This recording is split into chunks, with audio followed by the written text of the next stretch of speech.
क्या बीजेपी को ठाकुरों की नाराजगी महंगी पड़ गई? क्या योगी को हटाने की बात जो केजरीवाल ने कही थी वो इतना बड़ा मामला हो गया कि बीजेपी को उत्तर प्रदेश में झटका लग गया?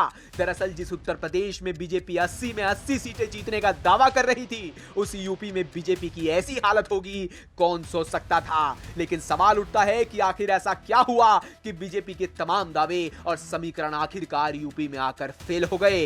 दावों की माने तो उत्तर प्रदेश में क्षत्रियों की नाराजगी की भी बीजेपी को कीमत चुकानी पड़ गई। पहले गुजरात में परसोत्तम रूपाला का क्षत्रियों पर कमेंट मुद्दा बनना, जिसकी आंच यूपी तक महसूस की जा रही थी। इसी बीच गाजियाबाद से जनरल वीके सिंह का टिकट कटना भी मुद्दा बन गया।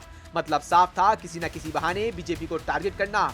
इस बीच चुपचाप तरीके से एक अफवाह यह भी फैलाई गई थी कि अगर बीजेपी को 400 सीटें मिलेंगी तो उत्तर प्रदेश के सीएम योगी आदित्यनाथ को बीजेपी हटा देगी। इस बात को लेकर आम आदमी पार्टी सुप्रीमो अरविंद केजरीवाल ने बीजेपी पर जमकर हमला भी बोला। पश्चिमी यूपी में लगातार कई जिलों में राजपूतों ने सम्मेलन करके कसम दिलाई गई कि किसी भी हालत में बीजेपी को वोट नहीं देना है। अगर ठीक से कोशिश की गई होती तो इस सम्मेलन रोके जा सकते थे। समाजवादी पार्टी अध्यक्ष अखिलेश यादव से लेकर बसपा प्रमुख मायावती तक ने क्षत्रियों से नाराजगी के मुद्दे को चुनावी मैदान में उछाला। मुजफ्फरनगर में क्षत्रियों के नाराजगी का मुद्दा खूब गरमाया गया। मुजफ्फरनगर में केंद्रीय मंत्री संजीव बालियान चुनावी मैदान में थे। उनका पीछे चलना बताता है कि राजपूतों की नाराजगी उन्हें भारी पड़ गई। भारतीय जनता पार्टी के ही संगीत सोम ने उनको चूना लगा दिया।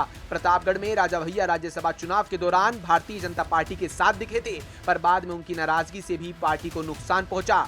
एक सवाल जो इस चुनाव के रिजल्ट बाद उठ रहा है कि क्या यूपी में अब की बार जातीय समीकरण ने काम किया, और किया तो कितना काम किया। इस सवाल पर जानकार कहते हैं कि हर बार की तरह इस बार भी यूपी में जातीय समीकरणों ने ही काम किया। इसके लिए इंडिया गठबंधन ने पूरी तैयारी की। भाजपा ने मन मुताबिक प्रत्याशियों को टिकट दिए। अखिलेश ने पीडीए का नारा दिया और प्रत्याशियों के चुनाव में भी यही दिखा। अखिलेश ने 5 यादव, 27 ओबीसी, 4 ब्राह्मण, 2 ठाकुर, 2 वैश्य, 1 खत्री, 4 मुस्लिम और 17 दलित को टिकट दिए। ऐसे में ये समीकरण काम कर गया, जबकि भाजपा ने पिछले 10 सालों में ठाकुर प्रत्याशियों में 50% की कटौती कर दी। पूर्वांचल में ही लगभग 30 लाख ठाकुर वोटर हैं। ऐसे में ठाकुरों की नाराजगी का असर पश्चिम से लेकर पूर्वांचल तक दिखा। जौनपुर में धनंजय सिंह पर प्रेशर पॉलिटिक्स कर बसपा का टिकट वापस करवाया। उनके भाजपा में जाने से भी ठाकुर वोटर भाजपा में नहीं गया। प्रतापगढ़ में राजा भैया को नजरअंदाज करना भी भाजपा को नुकसान पहुंचा गया, जिससे प्रतापगढ़ कौशाम्बी सीट पर भाजपा को नुकसान उठाना पड़ गया। ब्यूरो रिपोर्ट, यूपी तक।